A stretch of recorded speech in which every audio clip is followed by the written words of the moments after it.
이른바 김상조 때리기를 하는 게 뒤에 재벌이 있는 게 아니냐 이런 얘기가 나돈다는 그런 것까지도 언급을 했어요. 물론 이제 자유한국당은 뭐 이게 명예훼손이다라고 맞서고 있고 이런 식으로 만약에 정말로 재벌을 비호하기 위해서 공정거래위원장 후보를 때리는 게 이게 가능한 상황입니까? 국회가 자유한국당이?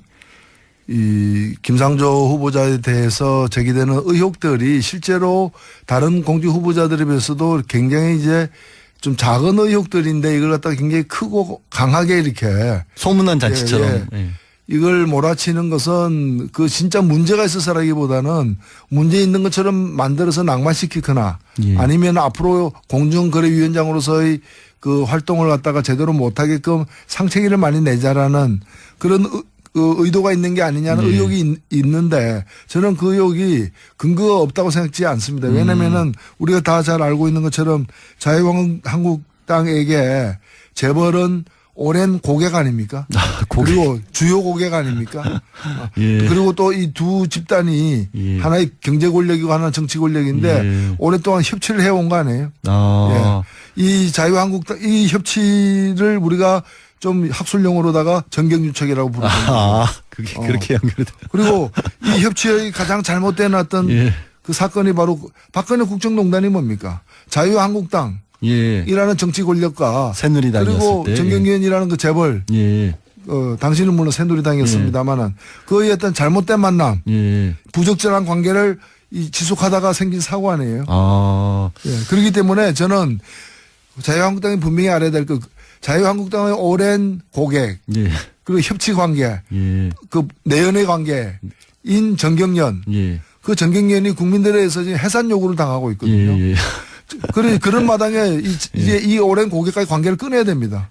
이 관계를 끊지 않는다면은 자유한국당도 정경련과 함께 해산당할 것이다. 협치가 여소야대 전국에 필요한 게 아니라 자유한국당과 지금 정경련이 재벌들이 해오고 있습니다. 그러니까 국회를 이루고 있는 다른 정당들과 협치해야 되는데 자꾸 이제 정경련하고 협치하고 있는 거죠. 오늘 크게 한 수 배웠습니다.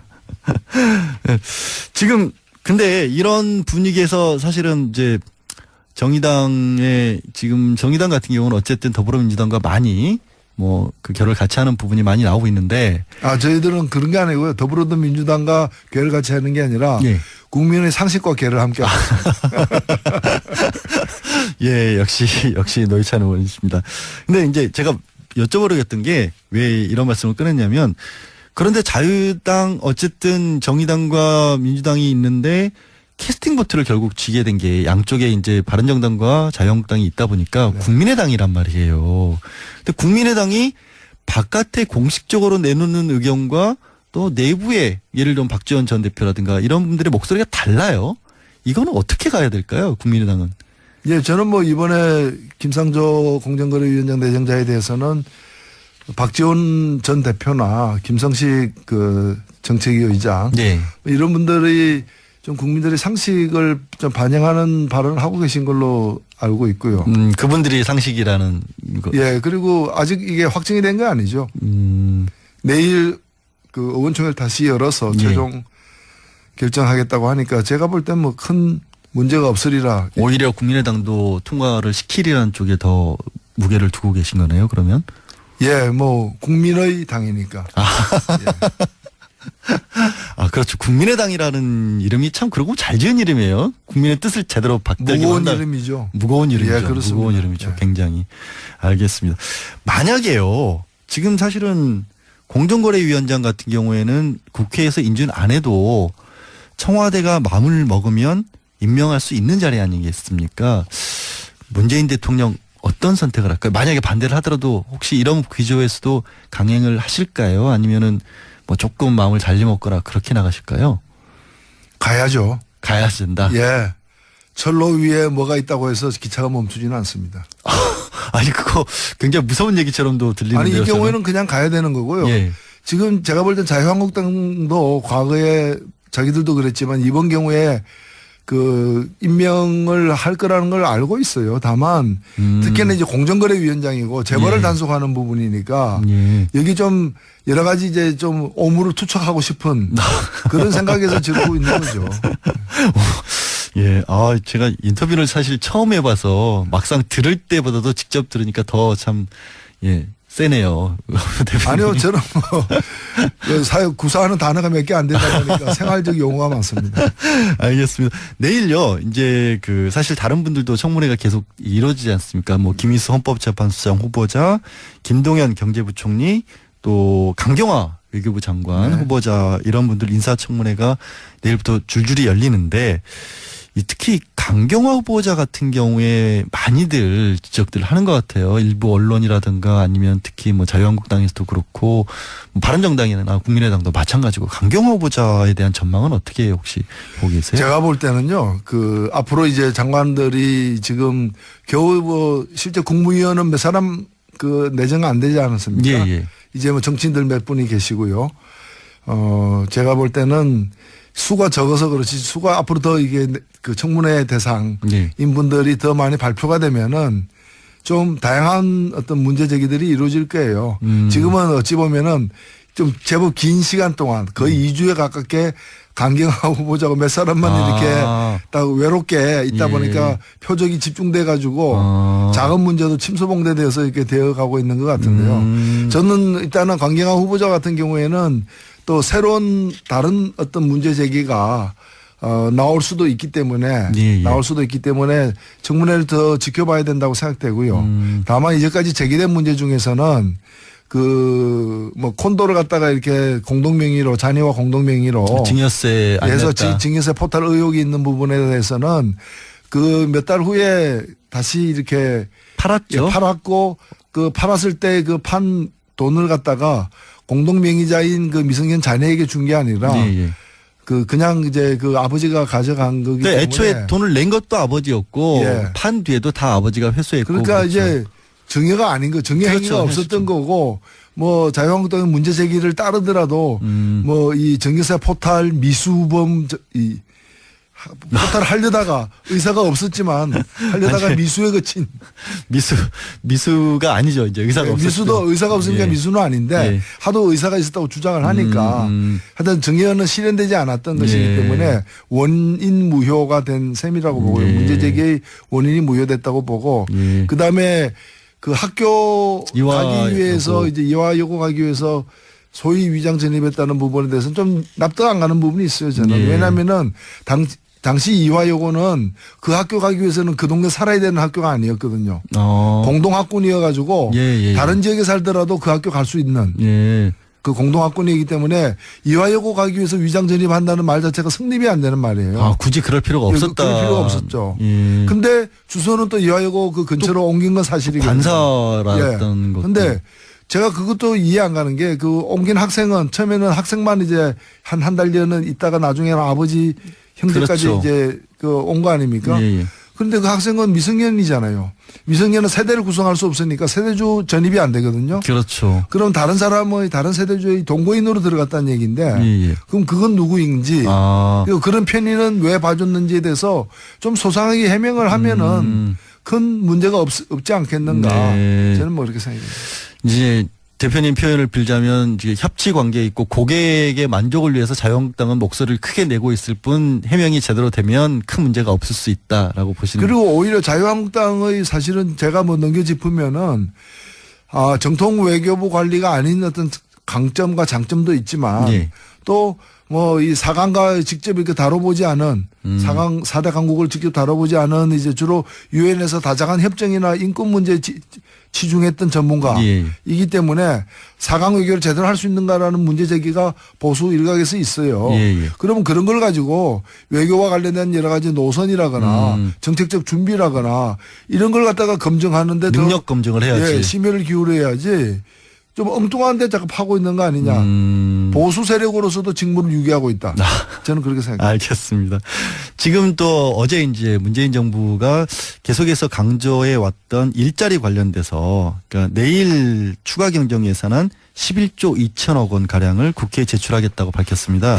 이렇게 11조를 들여서 11만 개 일자리를 만들겠다는 게 이제 핵심이겠죠. 여기에 대한 정의당의 평가는 어떻습니까? 뭐 저희들은 뭐 절반은 좀 긍정적으로 평가를 하고 또 절반은 예. 과거의 추경 편성의 어떤 한계를 답습한 부분도 없지 않다는 좀 그런 따끔한 말씀도 드리고 싶은데요. 예. 우선 일자리 중심으로 이렇게 추경을 편성한 것은 굉장히 높게 평가할 만하다고 예. 보고요. 두 번째는 뭔가면은 새로운 어떤 재원을 갖다가 국민의 이제 채권을 발행한다거나 해서 국민의 어떤 재정적 부담을 늘리면서 그걸 재원으로 추경을 편성한 게 아니라 남는 돈. 기존 세수가 많이 있다. 세수가 늘어난 것 등을 가지고서 그 한계 내에서 이제 편성했다는 점에서는 평가할 만하다. 네. 이렇게 생각이 되고요. 네. 다만 이제 일자리 문제는 이제 나중에 아마 이거 다 논란이 될 것이기 때문에 제가 말씀을 드립니다만은 실제 공무원 일자리 늘린 거는 12,000개밖에 안 돼요. 그렇죠, 사실. 예. 네. 그리고 왜 공무원 일자리 늘리냐라고 볼멘 소리하는 그 정치 세력들도 있는데 예. 이 일자리가 공무원 중에도 소방관, 교사, 경찰 고사. 안 그래도 국민들의 어떤 편익을 위해서 하는 일자리이기 때문에 예. 이거는 다른 나라에 비해서도 우리가 공무원 전체도 그렇지만 이런 류의 공무원 수가 절대 부족입니다. 예. 이게 다 국민들의 안전하고 관계되는 부분이고 편익하고 관계되는 부분이거든요. 그래서 이걸 늘린 것 자체는 전혀 문제가 되지 않는다고 보고 예. 다만 이제 이런 해마다 예산에 들어가는 고정 일자리는 12,000개밖에 안 돼요. 네. 근데 예. 그 12,000개밖에 안 된다고 하셨지만 그래도 자유한국당에서는 또 이거 12,000개 늘려놓으면 계속해서 돈 들어가야 되는 거 아니냐, 세금 들어가야 되는 거 아니냐. 이거 12,000개 늘려놓고 계속해서 돈을 넣어야 됩니다. 돈을 넣어야 된다. 그런데 우리가 지금 인구 10만 명당 공무원 비율이라거나 이런 거 네. 보면은 현저히 떨어지거든요. 네. 경찰도 현저히 떨어지고 그러니까 여러 가지 사건 사고도 많은 거 아니겠습니까? 그래서 국민의 안전 비용이기 때문에 세금 걷어가지고 미르재단 만들고 이런 거 할 게 아니라 네. 바로 이런 데 써야 되는 것이죠. 아, 예, 알겠습니다. 좀 시간이 많이 남지 않아서요. 다른 당 상황 계속 자유한국당 얘기를 좀 해오긴 했습니다만은 사실은 홍준표 전 경남지사 공항에서 돌아오는 장면 보셨죠? 그 많은 지지자들까지 모아서. 그런데 막상 또 자기 자유한국당 내에 대해서는 뭐 바퀴벌레 뭐 이렇게 얘기를 했기 때문에 이제 당권 도전을 하는 홍준표 지사에 대해서 뭐 반대에 있는 홍문정 의원은 잠이 안 올 지경이다라는 식으로까지 불편한 심기도 드러내고 있어서 홍대 비용이다는 얘기가 나오고 있는데 홍 전 지사 당권 장악 가능할까요? 홍준표 지사의. 그 자유한국당이 결정할 문제죠. 문제고 예. 뭐 별다른 그 당권 장악할 만한 자격과 능력이 있느냐의 문제와 예. 또 한국 보수를 대변할 수 있는 분이냐의 문제와 그다음에 그 내 경쟁자가 있느냐의 문제는 딴 문제이기 때문에 예. 어찌 보면은 그 문제가 이제 많죠. 예. 잠이 안 온 분도 계실 정도니까. 그런데 그 내 다른 경쟁자가 없으면 또 되지 않겠습니까? 예. 어찌 보면은 자유한국당의 어떤 철학과 정신과 가치관, 윤리 이 모든 걸 갖다가 가장 잘 보여주고 있는 인물인 것은 분명하다. 예. 이렇게 생각됩니다. 아, 그게 분명하게 보여주고 있는 분이라고 생각을 하세요? 자유한국당이 원래 그런 당이에요. 예. 아, 예. 자유한국당에서 반론이 있으시다면 늘 말씀드리지만 반론 보장해 드립니다. 아니, 반론이 있다면은 예. 그 홍준표 당대표를 안 만들어야죠. 아, 반론이 있으면 홍준표를 당대표로 만들지 마라, 홍준표 전 지사를. 예, 명쾌하게 정리를 이렇게 해주셨습니다. 해온 거 아니에요? 아. 예. 이 자유한국당, 이 협치를 우리가 좀 학술용어로다가 정경유착이라고 부르죠. 그게 그렇게 연결이 돼요. 그리고 이 협치의 가장 잘못된 어떤 예. 그 사건이 바로 박근혜 국정농단이 뭡니까? 자유한국당이라는 정치 권력과 새누리당이었을 그리고 때. 정경련이라는 그 재벌. 예. 당신은 물론 새누리당이었습니다만은 그의 어떤 잘못된 만남, 예. 부적절한 관계를 지속하다가 생긴 사고 아니에요. 예. 그렇기 때문에 저는 자유한국당이 분명히 알아야 될 그 자유한국당의 오랜 고객, 예. 그리고 협치 관계, 예. 그 내연의 관계인 정경련, 예. 그 정경련이 국민들에 의해서 지금 해산 요구를 당하고 있거든요. 예. 그런 마당에 이제 이 오랜 고객과의 관계를 끊어야 됩니다. 이 관계를 끊지 않는다면은 예. 자유한국당도 정경련과 함께 해산당할 것이다. 예. 협치가 여소야대 정국에 필요한 게 아니라 자유한국당과 지금 정경련이 재벌들이 해오고 있습니다. 그러니까 국회를 이루고 있는 다른 정당들과 협치해야 되는데 자꾸 이제 정경련하고 협치하고 있는 거죠. 오늘 크게 한 수 배웠습니다. 이른바 김상조 때리기를 하는 게 뒤에 재벌이 있는 게 아니냐 이런 얘기가 나돈다는 그런 것까지도 언급을 했어요. 물론 이제 자유한국당은 뭐 이건 명예훼손이다라고 맞서고 있고 이런 식으로 만약에 정말로 재벌을 비호하기 위해서 이게 공정거래위원장 후보를 때리는 게 이게 가능한 상황입니까? 국회가 자유한국당이? 이 김상조 후보자에 대해서 제기되는 의혹들이 실제로 다른 공직 후보자들에 비해서도 굉장히 이제 좀 작은 의혹들인데 이걸 갖다가 굉장히 크고 강하게 이렇게 소문난 잔치처럼 이걸 몰아치는 것은 그 진짜 문제가 있어서라기보다는 문제 있는 것처럼 만들어서 낭만시키거나 아니면 앞으로 공정거래위원장으로서의 그 활동을 갖다가 제대로 못하게끔 상체기를 많이 내자라는 그런 의도가 있는 게 아니냐는 의혹이 있는데 저는 그 의혹이 근거가 없다고 생각지 않습니다. 왜냐면은 우리가 다 잘 알고 있는 것처럼 자유한국당에게 재벌은 오랜 고객 아닙니까? 그리고 주요 고객 아닙니까? 그리고 또 이 두 집단이 하나의 경제 권력이고 하나는 정치 권력인데 오랫동안 협치를 그런 생각에서 지르고 있는 거죠. 예, 제가 인터뷰를 사실 처음 해봐서 막상 들을 때보다도 직접 들으니까 더 참, 세네요. 아니요, 저는 구사하는 단어가 몇 개 안 되다 보니까 생활적 용어가 많습니다. 알겠습니다. 내일요, 이제 사실 다른 분들도 청문회가 계속 이루어지지 않습니까? 뭐, 김희수 헌법재판소장 후보자, 김동연 경제부총리, 또 강경화 외교부 장관 후보자 이런 분들 인사청문회가 내일부터 줄줄이 열리는데 특히 강경화 후보자 같은 경우에 많이들 지적들을 하는 것 같아요. 일부 언론이라든가 아니면 특히 뭐 자유한국당에서도 그렇고 바른정당이나 국민의당도 마찬가지고 강경화 후보자에 대한 전망은 어떻게 혹시 보고 계세요? 제가 볼 때는요. 앞으로 이제 장관들이 지금 겨우 뭐 실제 국무위원은 몇 사람 내정 안 되지 않았습니까? 이제 뭐 정치인들 몇 분이 계시고요. 제가 볼 때는 수가 적어서 그렇지 수가 앞으로 더 이게 청문회 대상인 분들이 더 많이 발표가 되면은 좀 다양한 어떤 문제 제기들이 이루어질 거예요.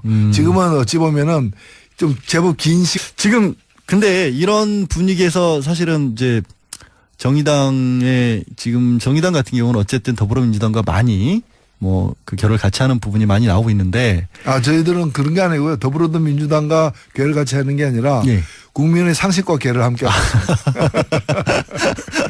예, 역시 노회찬 의원이십니다. 근데 이제 제가 여쭤보려겠던 게 왜 이런 말씀을 꺼냈냐면 그런데 자유당 어쨌든 정의당과 민주당이 있는데 캐스팅 보트를 결국 쥐게 된 게 양쪽에 이제 바른정당과 자유한국당이 있다 보니까 국민의당이란 말이에요. 근데 국민의당이 바깥에 공식적으로 내놓는 의견과 또 내부에 예를 들면 박지원 전 대표라든가 이런 분들의 목소리가 달라요. 이거는 어떻게 가야 될까요? 국민의당은.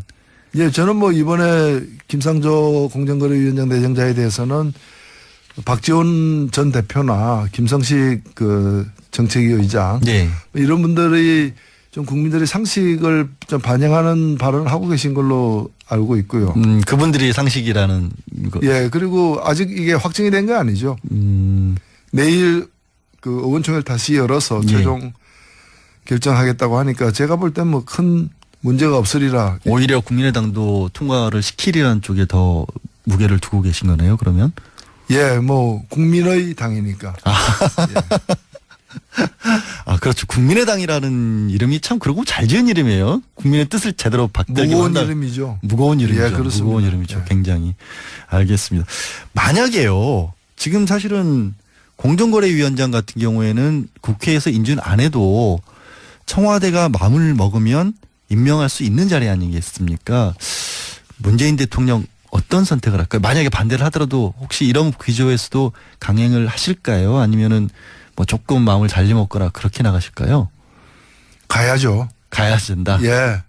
철로 위에 뭐가 있다고 해서 기차가 멈추지는 않습니다. 아니 그거 굉장히 무서운 얘기처럼도 들리는데요. 이 경우에는 그냥 가야 되는 거고요. 지금 제가 볼 땐 자유한국당도 과거에 자기들도 그랬지만 이번 경우에 임명을 할 거라는 걸 알고 있어요. 다만 특히나 이제 공정거래위원장이고 재벌을 단속하는 부분이니까 여기 좀 여러 가지 이제 좀 오물을 투척하고 싶은